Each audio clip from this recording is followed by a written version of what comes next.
So good evening, and thanks for joining us for the Rising First Grade evening. This is our final one. We've been doing these now for a couple of weeks, and thank you so much for joining us. Normally, these are done in the dining hall with coffee and scones in the morning, but some of the things we've found with Zoom over the last year and a half is that we get a lot more parent participation when we do evening events and different school events by Zoom. So as you know, you're going to be able to have the opportunity soon for the celebration of accomplishments to either have them on Zoom or come in. And we're excited for those families that have selected to come in to show you the school. It's been a long 1+ years that you haven't been able to come into the building. So we look forward to seeing you. And tonight you get to learn about grade 1. And grade 1 is kind of the official, although the students are still very young, they're officially no longer in our early childhood program. But they are certainly in our lower school, of course. And tonight we have Julie Simmons and Sarah Hansen, and they're going to share some slides. But first, I'm going to introduce Brelly Fahrenkopf. And I almost said we started one of the other things we've been doing with our assemblies now that they're on Zoom is we've added jokes with Mr. K and Mrs. Fahrenkopf, and it's become a highlight of our assemblies each week. And the two of them share jokes that the kids have shared. Some make sense, and some you really have to think long and hard to get a laugh, but the kids love it. So I'm going to introduce one half, and Brelly will introduce the other half of her team of jokesters. And Brelly is the associate head of lower school. She's also the director of the early childhood program. So good evening, Brelly. Hi, everyone. It's nice to see you all tonight. Thanks for joining us. As Mark said, I oversee the early childhood program. So, we're ready to send them on to first grade. Our kindergartners are moving on up, but they're gonna do so well and have such a great time. And Sarah and Julie are gonna tell you about all the fun things that the kids are gonna get to do next year as first graders. So I'm gonna send things to Paul now so he can introduce himself and say hello. Thanks, Brelly. My name is Paul Kegelmeyer. I'm a director of academic programs. I'm glad that you're with us tonight.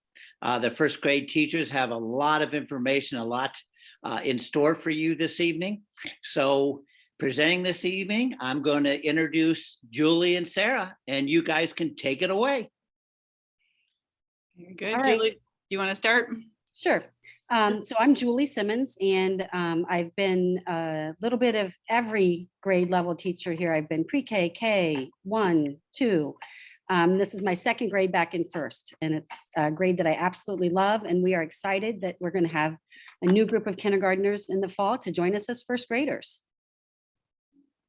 Very good. And I'm Sarah Hansen, and like Julie, I've been in a lot of the grades, also pre-K, K, first, second. I see as I was scrolling through the names, I recognize a lot of you. So I've had your older kiddos, and so first grade is the best. I think you'll see that, not that every grade isn't awesome, but there is something magical about that transition coming into first grade. And so this is the time of year where the teachers, of course, we're humans and we're absolutely ready for the end of the year and the summer, but it's also such a sad time. We're right now getting a chance to look back at our kids' work from the first few weeks of school compared to now, and the transformation's amazing. Very true. So we can start our slideshow, and we're happy to take questions. I think my little qualifier, I did this with some new parents last week or the week before, and as you see the pictures, these obviously aren't this year. The kiddos aren't wearing masks, they're close together, and but we want to show you how first grade looks, and how first grade hopefully will look again very soon. So as you see them, please know that that's my qualifier for these photos. So all right, very good. So most of you are familiar with responsive classroom from kindergarten. Some of these things you'll hear, they sound very familiar. And one of them is morning meeting and responsive classroom that we do each day in all of the grades all the way through the lower school.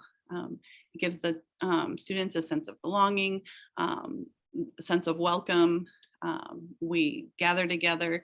Even now where we have to be distant from each other, we're able to still greet and share and do some sort of activity. We build on that. So if your child is more introverted or more reserved, we really build that up. They don't start the beginning of the year jumping in and out and singing and dancing, and unless they want to, and that's their personality. It will build throughout the year, and it helps. They will hear about it more from Mr. Diddy, and it really is the foundation for us as teachers and for our lower school students. So when you get the link, there's more information about responsive classroom. So you'll receive the link to the slideshow, and if you want more information about it. So next slide. So we start our day every morning with the morning meeting.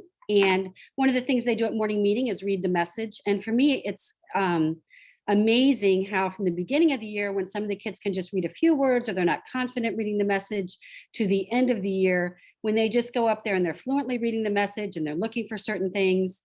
And that connects very much to what I'm going to be talking about. So I'm going to be talking about the language arts piece of our curriculum. And that's the reading, the writing, and Reader's Workshop is a part of our day where we'll do a mini lesson. So we choose something that all of the kids need to work on. And then after that, they get a time to sort of go off and do some work on their own. And we have guided reading groups. So the kids come over in small groups, and it depends. Each year it's a little bit different. We really meet the kids where they are in terms of how many groups we have. So it's not like you have, a high group, a low group, and a medium group. It's not like that at all. We have lots of different groups, and it might depend on where their strengths are. So they might be in one group one week, and they might go to another group a different week. We also have lots of read alouds. We have an amazing read aloud program that's actually designed, that has questions with it and expansion activities. And the kids learn to absolutely love those books and look forward to them. Today, I was talking to a colleague about our math. We're doing geometry. And I was just talking about the book that we read that went with our geometry unit today. So we're reading all day long. And first graders love, love, love books. And that's the goal of our reading program. We want them to feel comfortable reading.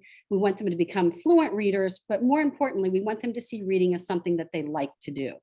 And I'm going to say the same thing about writing.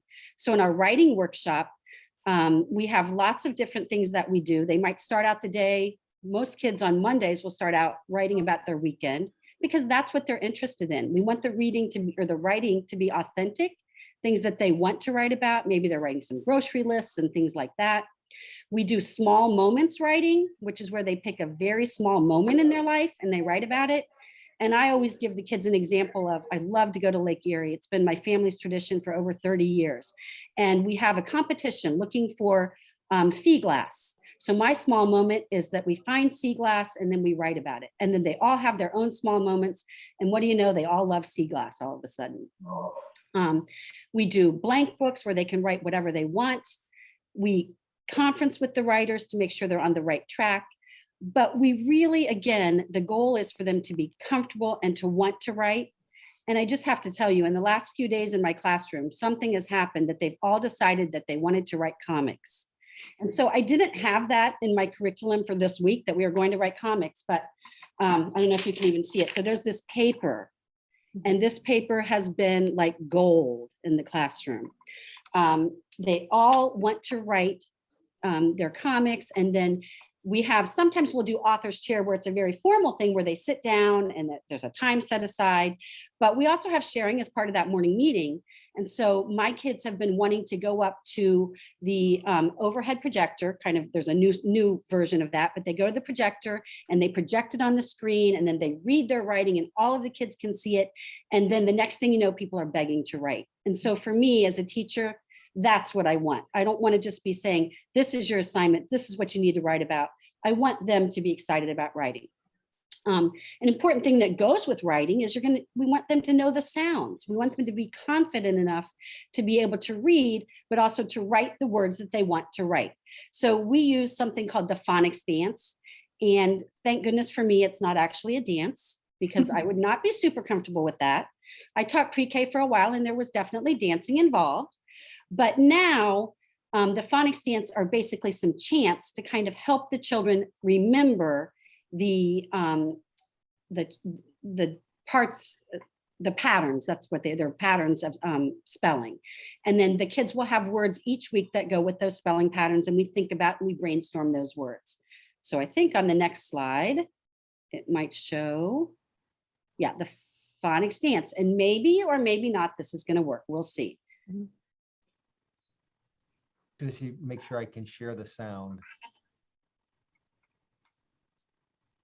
CPH, you don't say PH. When you see PH, you don't say PH. When you see PH, you don't say PH. You say.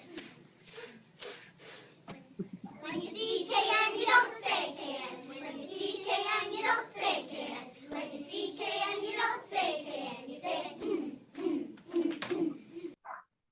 So PH, they're going to phone, and KN, they're going to knock. And sometimes we'll see the children writing and you can kind of hear them under their breath. When you see a PH, you don't say a PH. And, you know, hopefully we'll send them off to college at some point and they won't still be doing that, but it is a great tool for them to have right now. One other piece, I don't know if it was on there, is just the independent reading. So we have, and you don't have to go back to the slide, but we want the kids to choose books that they're interested in reading. We also give them books that we feel like are appropriate for them to be reading. But there's a lot of choice in that. They also have, we read a lot of books on Epic because the kids have iPads that they use. And we use Raz Kids as well, which is just another tool. We try to use as many tools as we can to get everything across to them. Okay, Sarah, math. All right. And here we have some pre-COVID activities there. We have a math program that runs through the whole lower school. So you know from your kindergartners that we do Envision Math. Envision Math, I love it because it incorporates all kiddos at all levels, no matter where they come in. And really, no matter their interest level in math, there's pieces of it. There's a lot of hands-on pieces. There's a lot of problem-solving pieces. There's word problems. There's all different kinds of ways that the students learn to apply the things that we're teaching. And the program builds, so it's something that they'll do again in second grade as far as the same language. The books look similar, so we have a lot of continuity.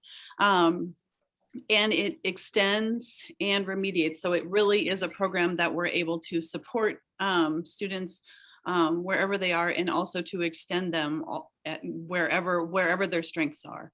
It really allows us to reach a variety of students. And then, as you can see from the pictures, we do all sorts of other hands-on things that go with it.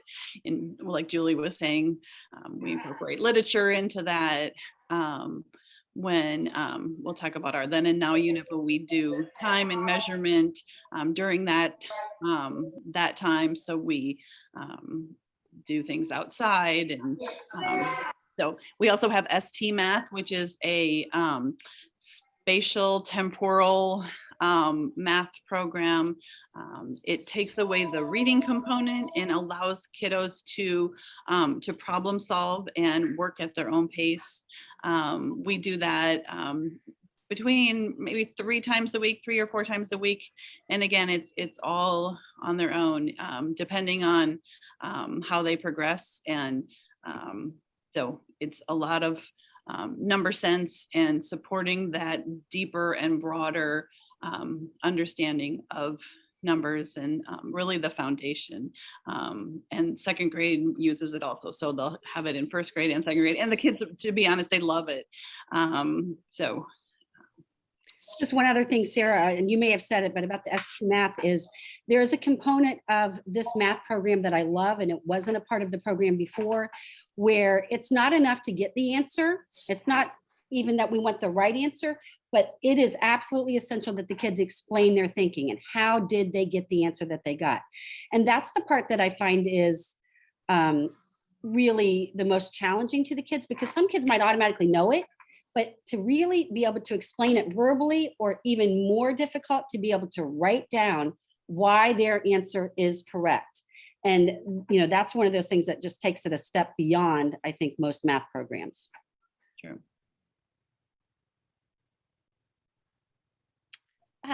Okay. So our social studies program, we do have a map skills book. So we spend some time just learning how to read a map, making a compass rose. For my kids, their favorite thing was going out on a Forest Friday, and they got to make a map of our the trek that day. Where did we start? What did we pass on the way? What were the landmarks? So they had to put all the things on the map after they learned about them in the map skills book.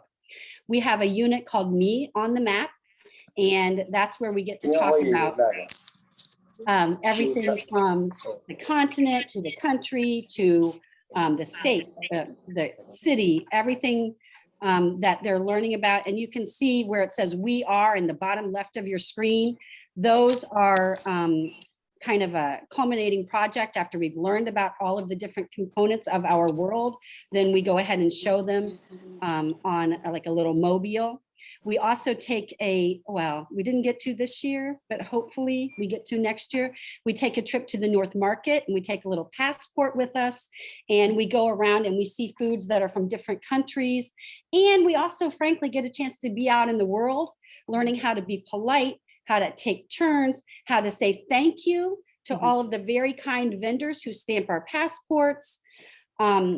So anytime that we get out in the world, you can see the kids are still in their uniforms, and we're trying to represent Columbus Academy well.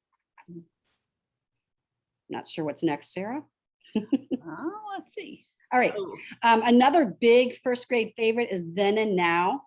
And in this topic, or this social studies unit, we really do exactly what the name says. We talk about then and now. So we're learning a little bit about then could be yesterday, or then could be last week, or it could be back in the 1800s. A lot of our unit is focused on the path on the Oregon Trail. And we do that as a 2-week immersive unit, so that our social studies is certainly done that way, but also our language arts, our writing, our math, all of it has to do with not just the Oregon Trail, but thinking about what it would be like to leave your home and make a long journey. We also try to think about different perspectives as we do this. So certainly the settlers that were traveling on the Oregon Trail were one group that were alive at that time, but at that same time there were many other people that were having different experiences. So we try to use literature, and we look at things from multiple perspectives as we're trying to teach about it.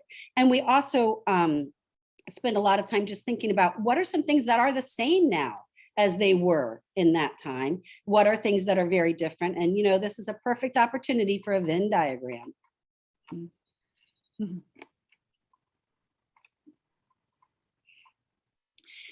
This will look very similar to you from kindergarten, Ms. Oath, Senora Rental, Mrs. Schroeder-Lowry, and Mrs. Adams, and Mr. Yasko. So from kindergarten to first grade, there are some things that are new and different, and there are some things that are familiar. So that's a good balance for them. Next slide. Forest We're gonna Friday. fight over this one about who gets to talk about this. Go ahead, Sarah. we couldn't decide which. We'll both talk about this probably for the rest of the night. We love it so much. Really, it's true. We actually, when we were going through the slides, we just started talking about this and then sharing some of our favorite things about Forest Friday. And so it really is true that the best Fridays are Forest Fridays. And I mean, the campus is gorgeous, and hopefully you've all explored it. And if you haven't, bring your kiddos and explore it. I know, Mark, you're good about talking about that, but really, your kindergartners know the campus, and they've been here, and probably a lot of you have been here to explore. And but we do that a lot in first grade, and it builds on our curriculum. One of the things that when Julie and I were talking about Forest Friday, it really, you see your class dynamics differently.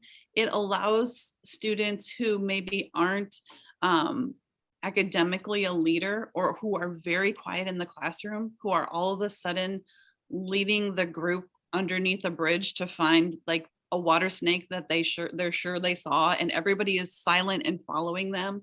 And it really is magical. I think we're just so fortunate. And I mean, you know, we've been doing it all year, every Friday, and I don't think that it's something we ever take for granted. I think we look forward to it every Friday, and the students look forward to it, and it's something always new and different. And so Julie. Oh, I mean, I guess the biggest thing I want to say is I do not think you need to worry at all about academic suffering, because Fridays look different. We write about our experiences. We do math related to what we see outside. We take books outside and read. We read about the outdoors. They come in and they're eager to research something that they found. So to me, this is another opportunity for those authentic learning experiences that don't come from a book. And the bonding of a class on a Forest Friday cannot be duplicated in any other way. And as Sarah was talking, one of the things I was thinking about is one of the little girls in my class who just, you know, in the classroom, she speaks when she needs to, and she certainly speaks up when it's time for a meeting sharing or something like that.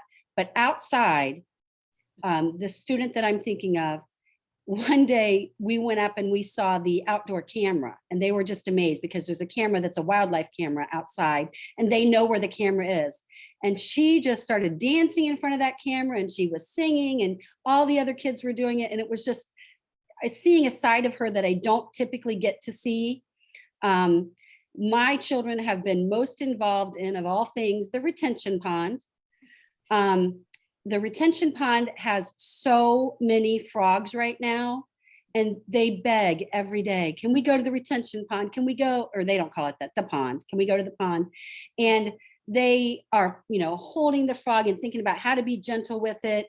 And kids who you would never teach or think would touch the frog are, you know, wanting their turn. And then one day, it was one of my favorite experiences all year. We were on one side of the pond and the frog jumped out, and so went into the water. And then we walked around to the other side of the pond, and that same frog swam across the pond.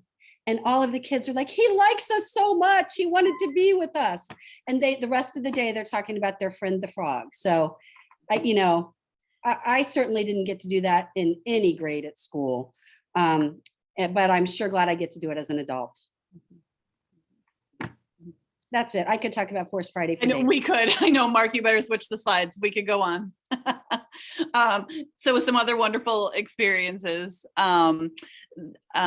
We obviously, it wasn't something we got to do this year, but our librarians host storytelling, and we get together with our buddies for our campfire. And we have VIP or Star of the Week that goes for a week in first grade. They bring in pictures, which is probably similar to kindergarten. We also have a day where they ask the experts. So they teach the class something or share something that is unique to them. It might be origami, it might be tap dancing, it might be hockey, it might be teaching somebody to make something out of yarn or a craft or drawing. It's whatever they choose to do to teach their peers. There's a picture of the first grade musical. We actually just had our first grade musical. Our amazing music teachers put together our musical. And it's so much fun to hear the kids. One day we were out again on a Forest Friday, and all the kids started just, I don't know, spontaneously singing their songs from the musical. And I don't know. I mean, it just was just such a really cool experience for me as a teacher to think that they were making those connections from music with each other out in the woods.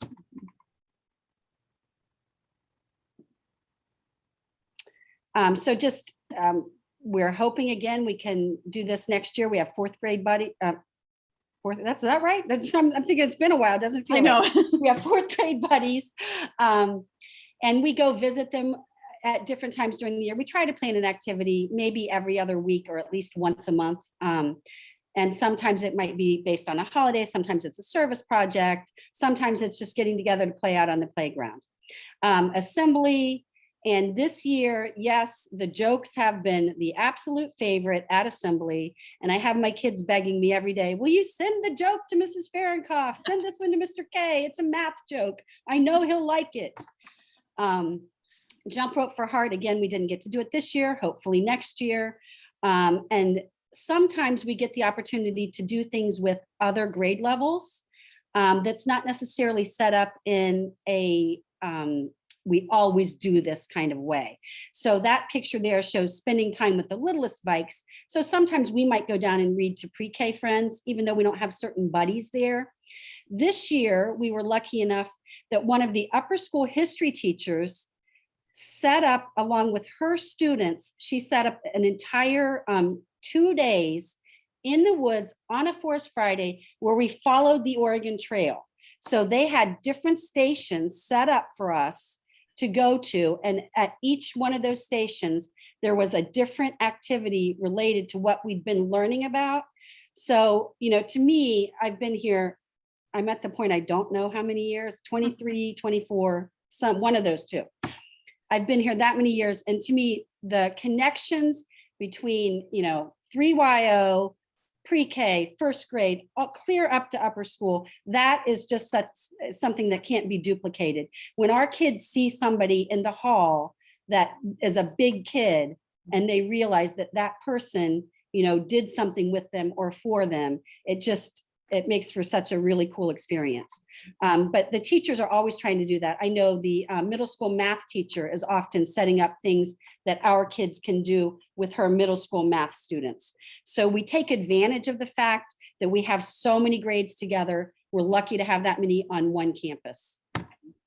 And we often do that with siblings too. So if there's siblings in younger grades or older grades, we try to do those things as well.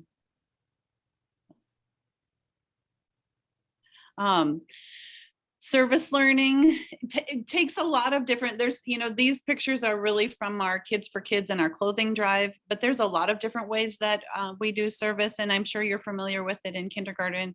This year, obviously it's looked different, but sometimes making snacks for the or hearts, or decorating for the blood drives, making a treat for Faith Mission that our school provides a meal for every few weeks.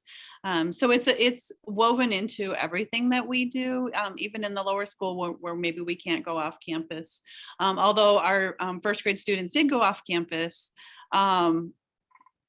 It's in the winter, I believe, I'm trying to think of what month that was, where they walked over to the nursing home close to here, and they weren't able to go in, obviously, with COVID, but were able to decorate and put things outside. It's a piece of, obviously, as you know, who we are as Columbus Academy, and so these are some of the bigger events that we do, but it's something that we do throughout the year as well.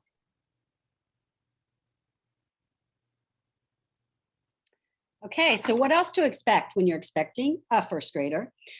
Thursday folders, instead of sending all of the papers home each day, we try to save the papers for Thursday. And then our hope is that sometime over the weekend, maybe you and your first grader sit down together and you go over the papers with them.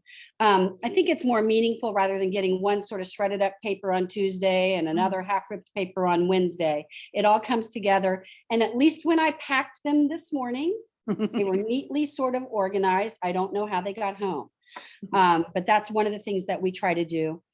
Part of our homework routine every night is DEAR, drop everything and read. And it's basically just that we want your child to be reading every night and to get in that habit. And I recently had the conversation with my students that, yes, school will be ending in a few weeks. And I absolutely hope that they take the opportunity to continue to read every day. I always tell them, boy, I wish somebody would tell me that I had to sit and read for 15 minutes and I could carve that time out every day. So that's just one of the things that we continue with every single night. Homework choice board is, I don't know, kind of a bingo style of board. where there are, each week it's a little bit different. We might say you need 5 activities and they need to make, a diagonal row, or you need 5 activities and it needs to be 4 corners plus 1 more. But we're kind of sneaky because we try to get in there and make sure that in those choices, there's a math activity, a reading activity, a language arts activity, a little bit of everything. But it gives families the opportunity to get the homework on Monday, to make some choices, because we really do think choice is important for kids, to make some choices about what assignments they're going to do. And maybe they have soccer on Tuesday night, and Tuesday's not a great homework night. So they still need to do their dear reading, but they could maybe do 2 assignments, 2 of the boxes on Monday night, and then not have to do one on Tuesday night. And the kids love to come in and report to me. This week, we're at the end of the year, but we do try to do some STEM activities.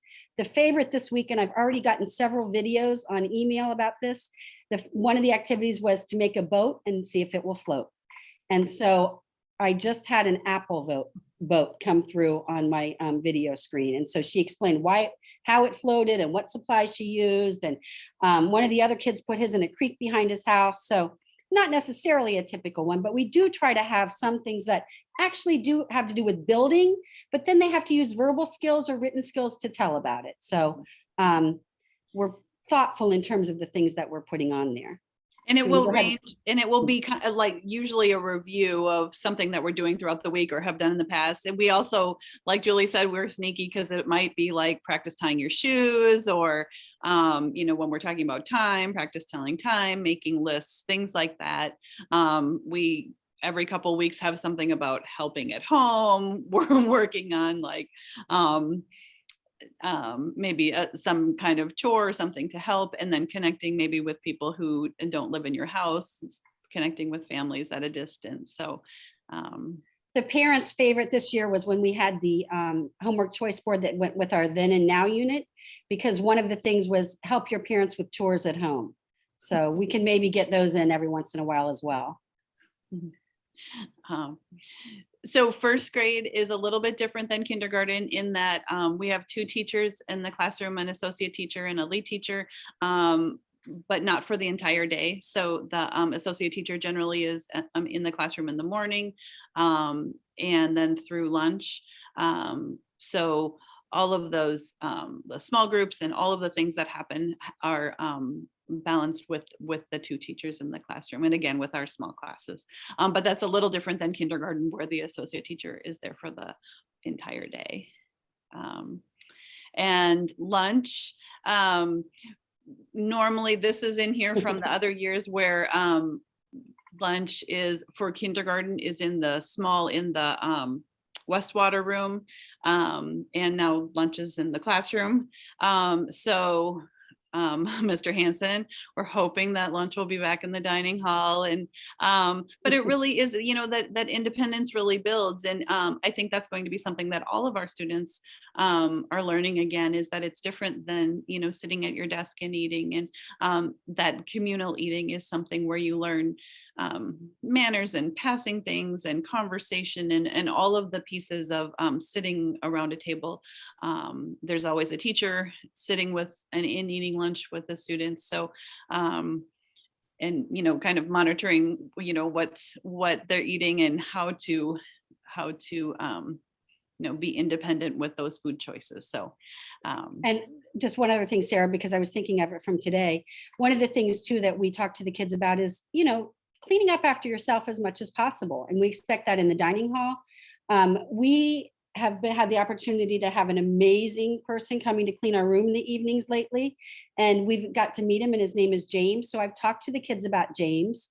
And when I see that there's a carrot on the floor, I tell them, I'm pretty sure that you dropped the carrot. And so James will be here to clean our floor tonight, and he does such a great job, but could you help him out by picking that up, just to make it personal for them, so that they know that there is someone who cleans the room and it doesn't magically get picked up, and we can do our part if we help to make the mess. But the same thing in the dining hall. We don't want to leave a mess for the big kids who come in to eat after us. You want me to do Seesaw, Sarah? oh, sure. Okay. So you probably are familiar with Seesaw, the learning journal app that we use to send pictures and information. I think all of the teachers use it a little bit differently, but it has built into it a way for us to send pictures that either just you can see or just people in the same class as you can see. And you can respond to those pictures.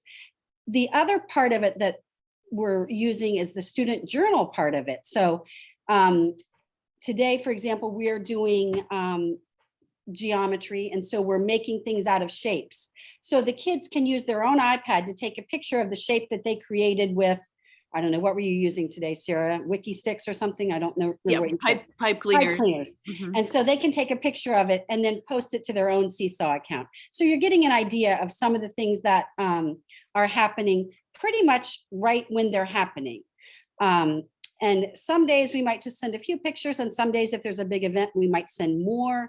But it's a good way for us just to send a picture with a little caption, and then you get an idea of what's happening, even curriculum wise, kind of as it happens. Because I know sometimes if you get just a weekly newsletter or a monthly newsletter, it's sort of abstract. But when you see just a couple of sentences related to a photograph of what's actually happening in the classroom, it makes it more real for the parents, I think. Mhm.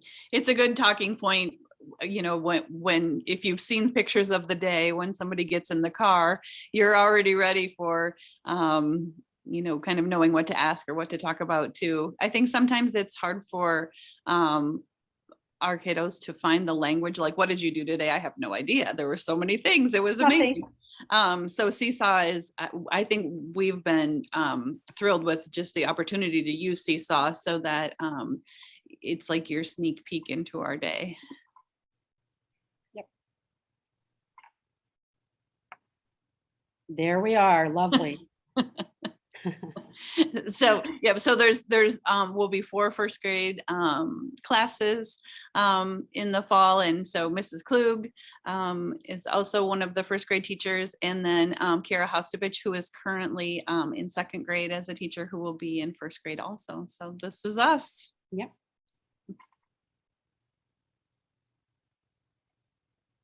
All right, I think that's probably the last slide. I think it is. Are there some, I saw questions in the chat. Oh no, maybe just comments.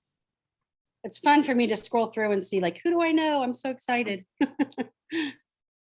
Thank you very much. And now would be a great time to ask some questions. You're welcome to put them in the chat, but we also have a fairly small group, so feel free to also unmute and ask away, and one of us will try and answer your questions. I see the question. It says, do the waiters. We don't provide waiters. I have a couple of students who have them and who didn't wear them in the winter, but who are now wearing them in the spring, and they're very handy. But otherwise they wear rain pants or, in the winter, and, heavy snow pants, and always bring a change of clothes. We always end up muddy and wet, all of us, me included. So I hope that answers it. Yeah. And not having the waiters doesn't keep us from going in the creek. That's no. Yeah.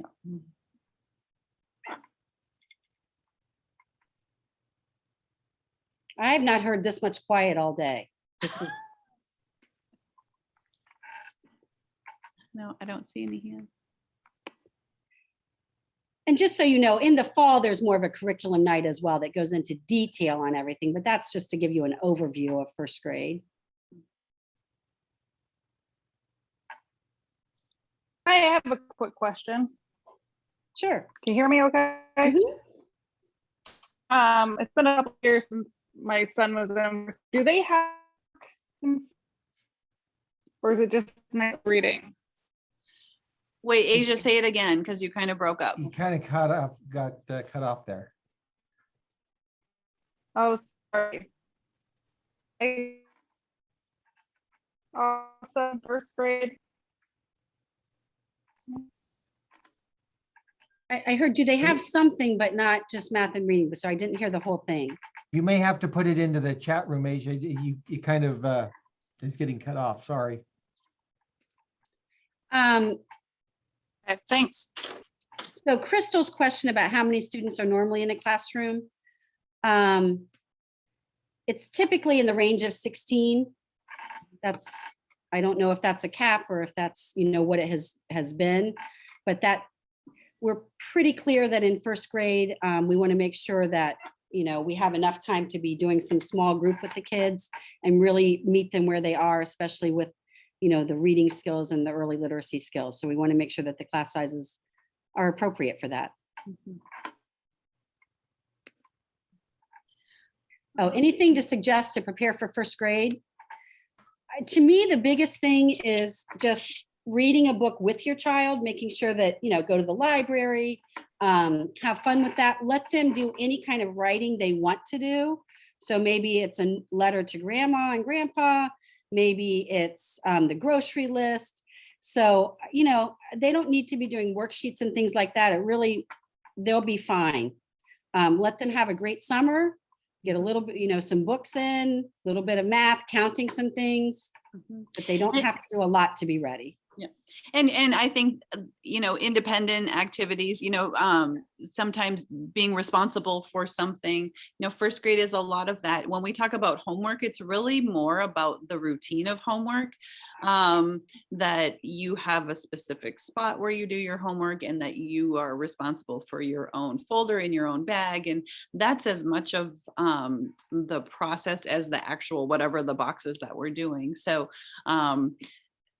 so I think in the summer you can start that with, putting something away or picking something up or, helping with something. As far as, don't you think, like independent activities? Absolutely. And I saw the question about, is there homework? So they do have, it doesn't start right away in the fall. We tried to just get comfortable being used to being in school all day again and all of that. We won't start homework for a little while after the school year starts, but they do have, so Monday through Thursday, they have homework and reading. And then on Friday, the homework's due, but that's that homework choice board we were talking about. So they do have both. And technology is a new special class for first grade. What types of activities do they do during that time? So Mr. Mitchell does technology with them. And it just depends on the time of year. At the beginning of the year, he might just have them doing some ST math to kind of get them on and get used to doing that. When we do the Me on the Map unit, a lot of times he will do an activity that has them using Google Earth and they'll find their address and they're, oh my gosh, here's Crew Stadium and here's this. And, then they're talking all about that. But it just depends on, he checks in with us to see what the first grade curriculum is. And often he tries to match something with that. But sometimes he's also just trying to teach the kids just some basic computer literacy skills. So it's a combination. Yeah, tests and exams. So they're not going to have exams like the bigger kids do or tests. We do show what you know. And so we call it, we're going to do a show what you know today. And it's not something that they study for ahead of time. So we don't have weekly spelling tests, but what we will do is every couple of weeks, there are 5 words that they're supposed to study each week. So there are 5 basic sight words for spelling. And so every couple of weeks, we'll do some of those words on a show what you know, just for us to kind of check in. We're also looking at their daily writing and are they applying? If they've had a word as a sight word, are they actually spelling that word correctly or not? And sometimes they're not, and they might just need some more practice with those words. But we don't really do tests. Occasionally we'll do like a show what you know in math as well. But again, you're not going to be getting at home and saying, this child got an 86% or something on their show what you know. It is much more for the teachers to figure out, okay, what does this child know? Where can I stretch them? Where should I give them some extra help? Sarah? Yeah, no, exactly. That's exactly what I would say. I mean, I think, I think with spelling, just even developmentally, it's something that we want them to be able to apply. They might be able to, spell their 5 words when we quiz them on it. But as they apply that, that's the most important part is that, can they use it in the writing? And, or if we're working on like a hunk and chunk or using TH or CH or SH, like, can they apply that? So it's definitely, developmentally where they are, and then also incorporating it into like all of their learning and not just for a test. Yep. Any final questions? We know it's also close to, or maybe we passed bedtime, so we don't want to keep it going. These will also be, these are all recorded, so we'll send them out now that this is the final one of the season. But any last questions before we say goodnight? Well, we want to definitely say thank you so much, and as you can see, the enthusiasm from Sarah and Julie is wonderful, and the kids feed off of that, certainly. So thank you so much. Paul and Brelly, I'm going to put you on the spot. Since we enjoyed at the assemblies, I think one of you has to share a joke before we say goodnight so the parents can experience this special part of our assembly. Gosh. Brelly? Maybe I should have let you know about this earlier. Yeah, you should. Mark, it's past my bedtime now. Let's see. Oh, here, here's You got to have one a student one somewhere, Brelly. Yes, Yeah. yes. Why should you never trust your gym shoes? Because they're sneakers. They can be real sneakers. Jax from my class. I had insider information. So thank you again, and your children are in great hands. And thank you again also for all the support you've showed this past year, and we really appreciate it. And we know it's been challenging not being able to come in and see all the wonderful things your children have been doing in kindergarten, but we're excited that you can come in now at the end and see for the celebration of accomplishments. Have a lovely evening, and we'll see you in the car line tomorrow. Good night, Thank you. everyone. Bye. Everyone. Thank you.